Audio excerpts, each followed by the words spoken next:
தொடர்ந்து 20 வருடங்கள், 47 வருடங்கள், 20,000க்கும் மேற்பட்ட பாடல்கள், 5 தலைமுறைகளை கடந்தும் சின்ன கோயில் பாடும் பாட்டு கேட்கிறதா என்று நுழைந்து இன்று அனைவரின் மனதிலும் நீங்கா இடம் பெற்று வரும் சின்ன கோயில் சித்ரா. இவரது பல பாடல்கள் மட்டுமன்றி சமீபத்தில் ட்ரௌமா படத்திற்காக தாலிலோ என்ற பாடல் வெளியாகி 1 மணி நேரத்தில் 1 மில்லியன் வியூஸை கடந்து அனைவரும் மனதில் தாளாட்டி கொண்டிருக்கும் சித்ரா அம்மா அவர்களை மேடை கிடைக்கிறோம்.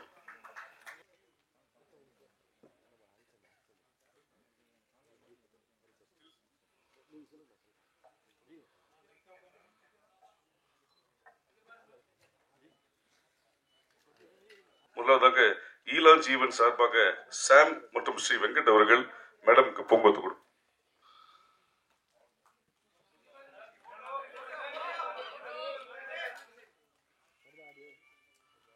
அடுத்ததாக நாய்சிங்கரின் சார்பாக மகாவீர் கார்த்திக் அவர்கள்.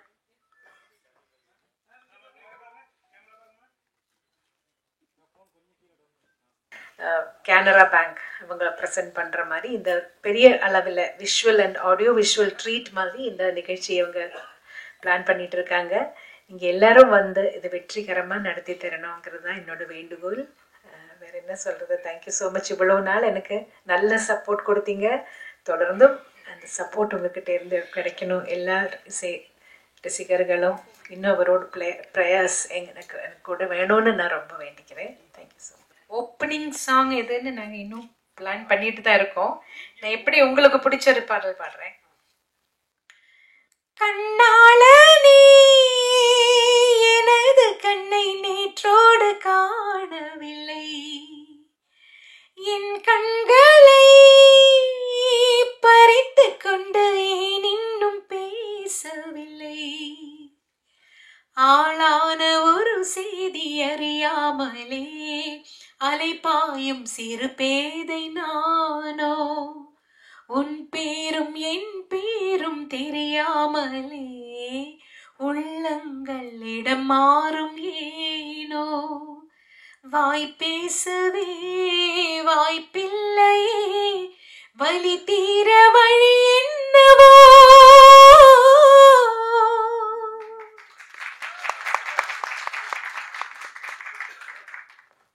நேரப்போகுது அப்படி. சித்ரா மேடம், நீங்க 25,000 பாட்டு பாடினா கூட தன்னம்பிக்கை உள்ள பாட்டா வந்து இந்த ஒவ்வொரு பூக்களை பாட்டு வந்து இன்னைக்கும் வந்து அவ்வளவு பேசப்படுது. அந்த பாட்டோட அனுபவத்தை சொல்லுங்க. எவ்வளவு பேர் வந்து நாங்க ஜெயிச்சிட்டோம், எங்களுக்கு ரொம்ப அது வந்து என்கரேஜா இருந்துன்னு சொல்லியிருப்பாங்க. ஆமா, எனக்கும் ஒரு சில கச்சேரிகள்ல போகும்போது நிறைய பேர் அப்படி சொல்லியிருக்காங்க.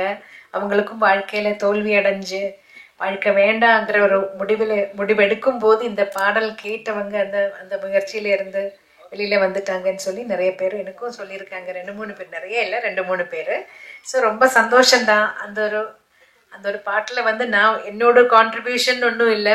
விஜய் சார் எழுதினது, பரத்வாஜ் சார் இசையமைத்தது, நான் என்னோட குரல் கொடுத்தேன், அவ்வளோதான் நான் அதில் செஞ்சேன். ஆனால் அது நிறைய பேரோட மனசில் போய் சேர்ந்துருக்குன்னு நினைக்கும் போது ரொம்ப சந்தோஷம். ரெக்கார்டிங்கில் வந்து சேரன் சார் வந்து நான் பாடிட்டு போயிட்டு அடுத்த நாள் மறுபடியும் என்ன வர சொன்னாங்க. அதில் ஒரு சில வரிகள் இன்னும் கிளாரிட்டி வேணும் அப்படின்னு சொல்லி மறுபடியும் 2-3 லைன்ஸ் என்ன மறுபடியும் பாட வச்சாங்க. அப்படிதான் அந்த பாடல் வந்து இல்ல என்னோட சேர்ந்து 4 சிங்கர்ஸ் இருக்காங்க. மது பாலகிருஷ்ணன் அவர் இருக்காரு, சத்யபிரகாஷ் இருக்காரு, திஷா பிரகாஷ்ன்னு சொல்லி இப்போ ரீசெண்டா புது பாடகி ரொம்ப அருமையா பாடும், அவங்களும் கலந்துக்கிறாங்க. ரூபா ரேவதின்னு ஒரு சிங்கர், அவங்க பாடுவாங்க, அதோட வயலின் வாசிப்பாங்க. நாங்க இவ்வளவு பேர் சேர்ந்துதான் பண்ண போறோம். 3 மணி நேரம் எல்லாம் பாட முடியாது. இந்த 20,000 பாட்டுல இருந்து இந்த 26-28 பாட்டை நீங்க செலக்ட் பண்றீங்களா, இவங்க எல்லாம் செலக்ட் பண்றாங்களா, இல்ல ரசிகர்கள் செலக்ட் பண்ணிருக்காங்களா? நாங்க எல்லாரும் ஒரு டீமா உட்காந்து தான் செலக்ட் பண்ண போறோம். பாப்புலரான சாங்ஸ் ஜனங்களுக்கு பிடிக்குங்கிற மாதிரி எல்லாருக்கும் அவங்கவங்க சாய்ஸ் இருக்கும் இல்லையா, அந்த மாதிரி எல்லாரும் சேர்ந்துதான் நாங்க செலக்ட் பண்ணோம். எங்களுக்கு 20,000 பாட்டும் பிடிக்கும். ரொம்ப கஷ்டம். இந்த லிஸ்ட் போடுறது ரொம்ப கஷ்டம். மேடம், நீங்க அறிமுகமாகி இத்தனை வருஷம் ஆயிடுச்சு, ஆனா இது வரைக்கும் ஒரு தனி கச்சேரி பண்ணணும்னு ஏன் நினைக்கல? இப்போ ஆரம்பிச்சு பண்றதுக்கு உண்டான காரணம் என்ன? அப்படின்னு இல்லை, நான் தமிழ்ல கச்சேரிகள் பண்ணியிருக்கேன். ஆனா இந்த மாதிரி வெளியே பெருசா அந்த கிராண்ட் ஸ்கேல்ல பண்ணல. நான் மலையாளத்துல நிறைய கச்சேரிகள் பண்றேன், தமிழ்ல கூட பண்ணியிருக்கேன். ஆனா இவங்க செய்யற மாதிரி இந்த மாதிரி ட்ரெஸ் எல்லாம் வச்சு ஒரு கிராண்ட் ஒரு ஸ்கேல்ல ஒரு விஷுவல் ஆடியோ விஷுவல் ட்ரீட் மாதிரி நான் இது வரைக்கும் செஞ்சதில்லை. நான் கொஞ்சம் ஆர்டினரியா தான் போயிட்டு இருக்கேன். மேடம், லைவ் கான்சர்ட்ல நம்ம ஏவன் சாரும் இளையராஜா சாரும் வருவாங்களா? இன்வைட் பண்ணிருக்கீங்களா? கண்டிப்பா இன்வைட் பண்ணுவோம். அவங்க ஃப்ரீயா இருந்தா கண்டிப்பா வருவாங்க. ஏன்னா இளையராஜா சாங் பாட்னாவே அவர் ஏதாவது சொல்லுவாரு. அவர் ஏதாவது சொன்னாருன்னா உங்களோட பதில் என்ன? இந்த 28 சாங்குமே முறைப்படி எல்லா இடத்துலயும் அனுமதி வாங்கி தான் பண்ணிருக்கேன். ஸோ அதனால யாரும் எதுவுமே சொல்ல மாட்டாங்க. சித்ராமா, நீங்க அந்த ஃபர்ஸ்ட் ஓப்பனிங்ல அந்த டிராயிங் ஒண்ணு காமிச்சீங்க. அந்த டிராயிங் இப்பதான் சொல்றீங்க அனுமதி வாங்கியிருக்கேன். உங்களோட டிராயிங்ஸ் எனக்கு தெரியும், டிராயிங்லாம் வரைவேன்னு சொல்லியிருக்கீங்க. இங்க இருந்து தான் ஓப்பனிங் ஆச்சுன்றீங்க. சென்ட்ரல்ல இருந்து என்ன ஓப்பனிங் ஆச்சு? எந்த பாட்டுக்காக உங்களை கூப்பிட்டு இந்த பாட்டை பாடுங்க அப்படின்னு சொன்னது? ஃபர்ஸ்ட் சாங் ஆக்சுவலி நான் என்ன தமிழ்நாட்டுக்கு இளையராஜா சார் அழைச்சதே பூவே பூச்சுடுவா படத்துக்காக. அதோட மலையாளம் வெர்ஷன் நோக்கத்தா தூரத்து கண்ணும் நட்டுன்னு ஒரு மூவி, ஃபாசில் சார் டைரக்ட் பண்ண மூவி. அதில் நான் பாடியிருந்தேன். நதியா மொய்து அவங்களும் இன்ட்ரொடக்ஷன். நானும் அப்போ தான் கொஞ்சம் ஸ்டார்ட் பண்ணிட்டு இருந்தேன் மலையாளத்தில் கூட. அப்போ ராஜா சார் அந்த மூவி பார்த்துட்டு அந்த ஹீரோயினுக்கு இந்த வாய்ஸ் சூட் ஆகுது, சரி இந்த வாய்ஸை யூஸ் பண்ணிக்கலாம், சென்னையில் கொஞ்சம் வாய்ஸ் டெஸ்ட் பண்ணிக்கிறேன், வர சொல்லுங்கன்னு சொல்லியிருந்தாரு. ஃபாசில் சார் தான் எனக்கு சொன்னார், நீங்கள் சென்னைக்கு போகும்போது ராஜா சாரை போய் மீட் பண்ணுங்க, அவரை செக் பண்ண. முதல்ல இவர் கிண்டல் பண்ணுறாரு, ராஜா சாருக்கிட்ட எல்லாம் போவேன்னு நான் நிஜமாவே எதிர்பார்க்கவே இல்லை. அப்படிதான் ராஜா சாருக்கிட்ட தாசண்ணாவோட மேனேஜராக இருந்த குஞ்சுண்ணின் வயலினிஸ்ட் அவர் தான் என்னை கூட்டிகிட்டு போகிறார் ராஜா சார்கிட்ட. அங்கே வாய்ஸ் டெஸ்ட் பண்ணி அடுத்த நாள், ஆனால் பூவே பூச்சுடவாக்கு முன்னாடி நீதான அந்த கோயிலுங்கிற படத்தில் பூஜைக்கு ஏற்ற பூவிதுங்கிற பாடல் பாட வச்சார். வாழ்த்துக்கள். முதல்ல இந்த 28 சாங்ல நீங்க பாடினது மட்டும் தானா இல்லை மற்ற சிங்கர்ஸ் பாடினது இருக்க போதா? நான் பாடின சாங்ஸ் தான் இருக்கும் நினைக்கிறேன். மேடம், உங்களை சின்ன கோயில் சித்ரான் தான் கூப்பிடுவாங்க. நீங்க 47 வருஷமா பாடுறீங்க, 25,000 பாட்டு, 6 நேஷனல் அவார்டு. இப்போ பெரிய கோயிலா இருப்பீங்க. இப்ப உள்ள பாடகைகள சின்ன கோயில்னு உங்களுக்கு பிடிச்ச பாடகைகள் யாரும் சொல்லுவீங்க? ஒரு 2 மணி நேரம் சொல்லுங்க. ஐயோ, நிறைய இப்ப அதர் சிங்கர்ஸ் நிறைய பேர் நல்ல டேலண்டடா இருக்கிற நிறைய சிங்கர்ஸ் இருக்காங்க. அஃப்கோர்ஸ் ஸ்ரேயா கோஷல், ஸ்வேதா, சின்மயி, சொல்லிட்டே போல நிறைய இருக்காங்க. ரொம்ப டேலண்டடா இருக்கிற நிறைய சிங்கர்ஸ் இருக்காங்க. ஒவ்வொரு பாடல் கேட்கும் போது அந்த சிங்கர்கிட்ட நம்மளுக்கு ஒரு ஐயோ ரொம்ப அழகா பாடுறாங்களே அப்படின்னு தோணும். 1-2 பேர் எடுத்து சொல்றது கஷ்டம் தான். ஆனா இவங்க எல்லாம் எனக்கு பிடிச்ச சிங்கர்ஸ். சித்ரமா, உங்க சாங்லயே பாத்தீங்கன்னா எஸ்பிபி சாருக்கு இளையராஜா சார் ஒரு சாங் போட்டிருக்காரு. அவர் பாடின இன்னும் நினைவு ஊட்டுற மாதிரி. அதே போல சின்ன கோயில் பாடும் அப்படின்னு சொல்லி உங்களை ஓப்பனிங் பண்றாங்க. அந்த பாட்டு உங்களுக்காக எழுதுனதா? நீங்க கேட்டீங்களா? இல்ல வைரமுத்து சார் தானே எழுதினாரு. அந்த படத்துக்காக எழுதியிருப்பாங்க. அந்த பாட்டு தான் முதல்ல வெளியில வந்தது. அதனாலதான் என்ன சின்ன கோயில்னு கூப்பிடுறாங்கன்னு நினைக்கிறேன் நான். சித்ரா மேம், வணக்கம் அண்ட் வாழ்த்துக்கள்.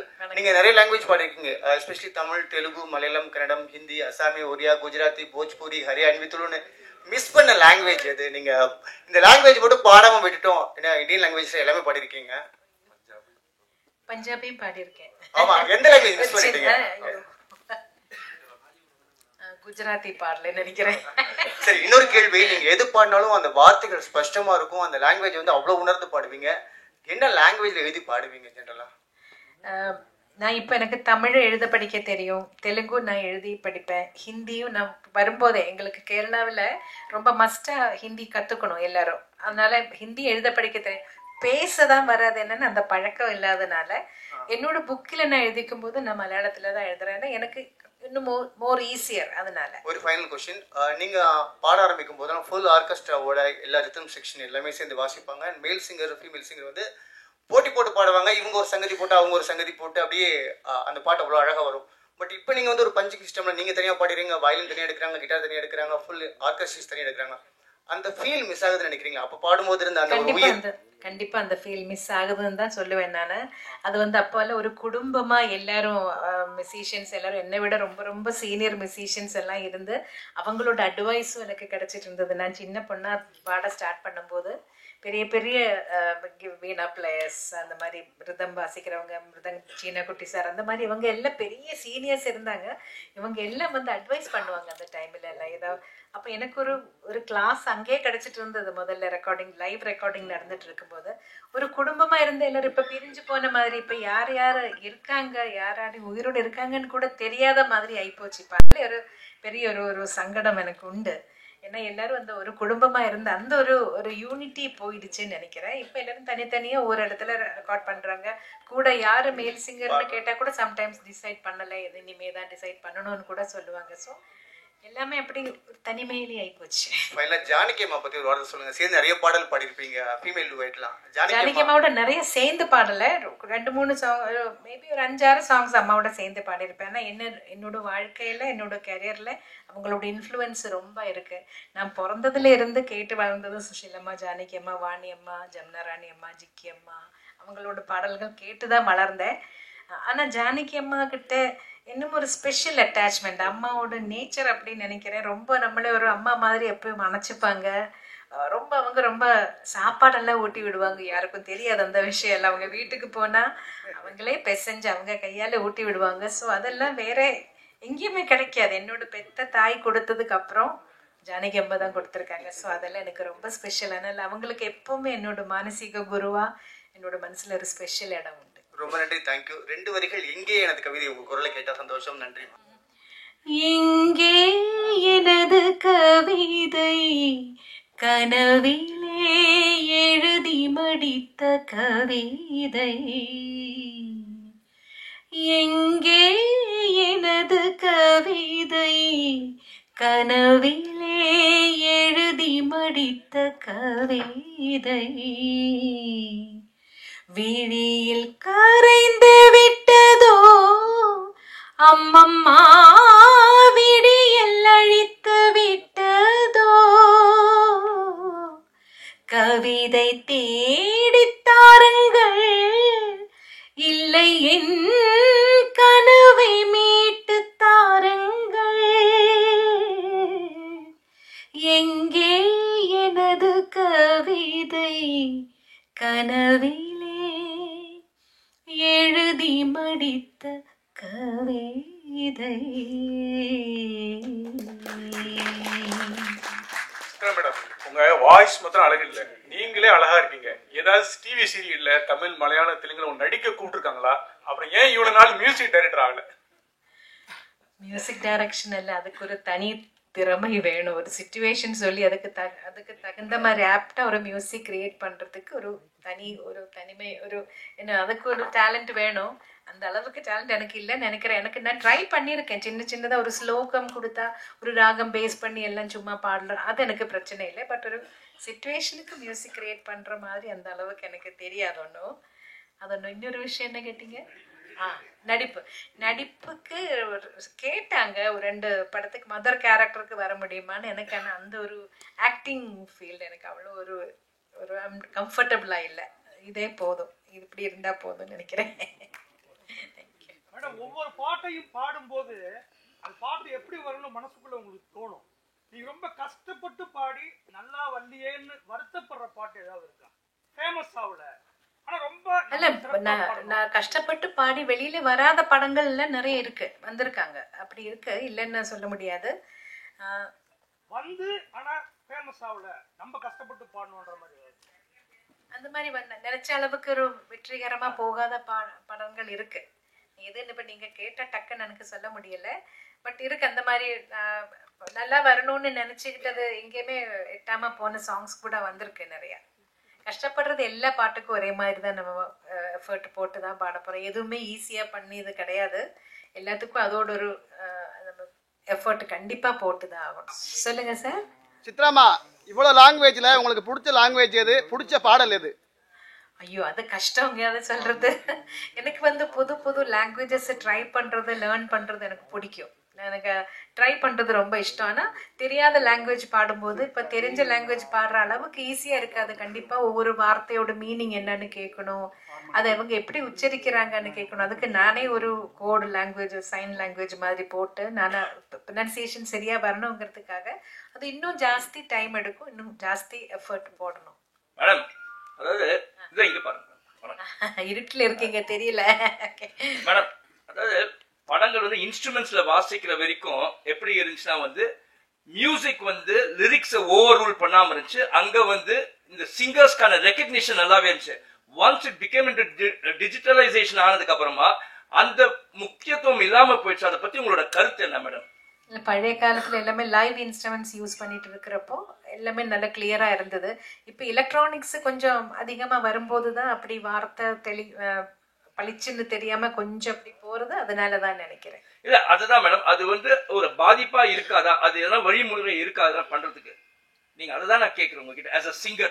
ஏன்னா you are an experienced veteran singer. எல்லா தடவையும் நாங்க சொல்லுவோம் மெயினா வாய்ஸ் மெயின் வச்சுட்டு பேக்ரவுண்ட் ஸ்கோர் அது கொஞ்சம் பேக்ரவுண்ட்ல இருக்கிற மாதிரி வைக்க சொல்லுவோம். ஆனால் ஒவ்வொரு மியூசிக் டைரக்டருக்கு அவரோட காதல் அது எப்படி எல்லாமே மிக்சிங் பண்றவங்களோட இயர்ஸை பொறுத்த வரைக்கும் இருக்கும். அவங்களுக்கு அதை எப்படி கேட்குதோ எப்படி வேணும்னு நினைக்கிறாங்களோ அப்படிதான் மிக்ஸ் வெளியில வரும். நம்ம பாடி முடிச்சு போயாச்சுன்னா மிக்சிங்கில் எல்லாம் நாங்க போய் உட்காரது இல்லை, எங்களுக்கு தெரியாத பாட்டு வெளியில வரும்போது தான் இது இப்படி வந்திருக்குன்னு புரியும்.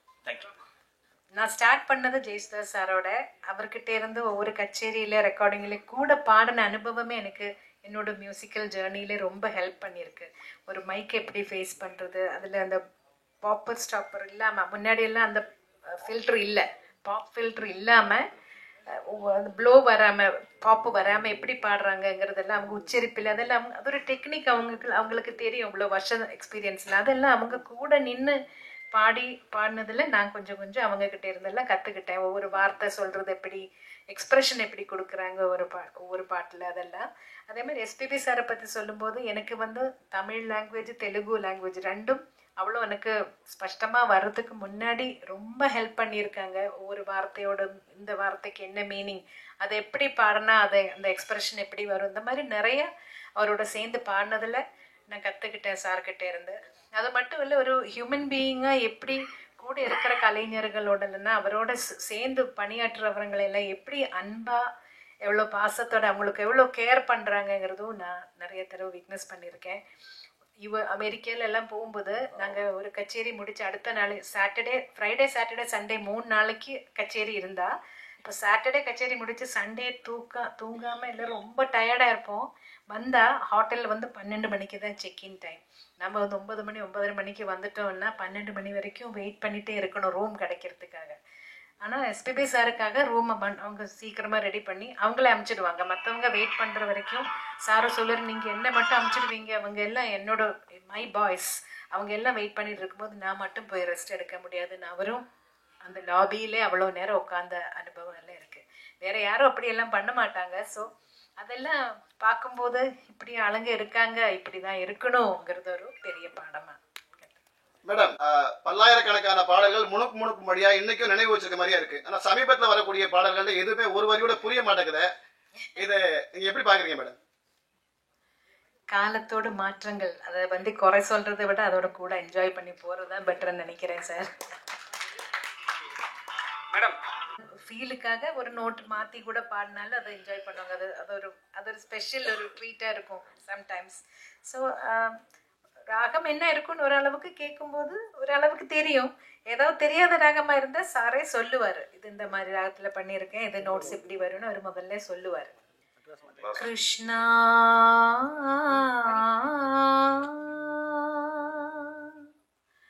கிருஷ்ணா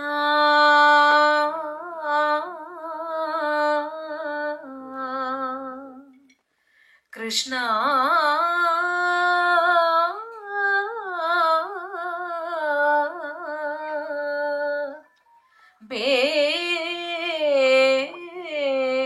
பேகனே பாரோ